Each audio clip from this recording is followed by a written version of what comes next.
The BRIC countries are Brazil, Russia, India, and China. Large automotive, growing automotive markets, potential automotive markets. Some are reaching their potential faster than others. China is the largest market in the world right now.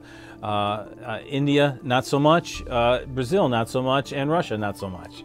So there's lots of population here, lots of opportunities for growth for all manufacturers. You have to globalize your staffs, you have to globalize your company and your marketing so that whenever you go to a country, you know how to play in that country, because each country has its own rules.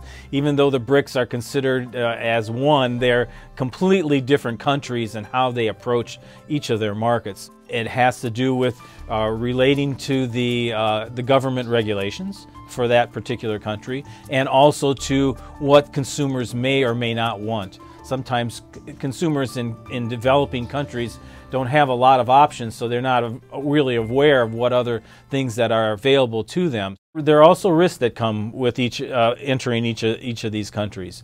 Just had a conference, ran a conference called Inside Russia. It looks at the auto industry in Russia.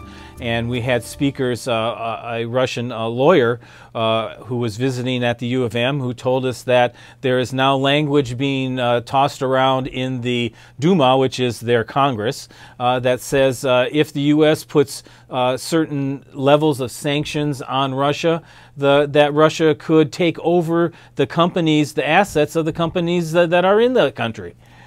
So this is an extreme response to sanctions, but this is the kinds of risks that you take when you go into developing democracies. Other countries, it may be just slower growth. Brazil right now is experiencing slower growth. India's growth is very slow, whereas China's growth is very strong.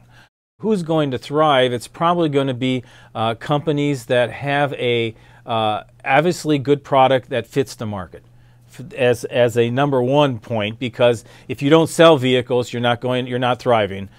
So you have to have the right vehicles for the market. Having said that, it also has to do with how you're balancing the vehicles that you're selling and building across maybe a region. If you have good import-export relationships with some countries, you might be able to build in some countries and ship to others that are nearby, rather than building a plant in every country, which is a very expensive process.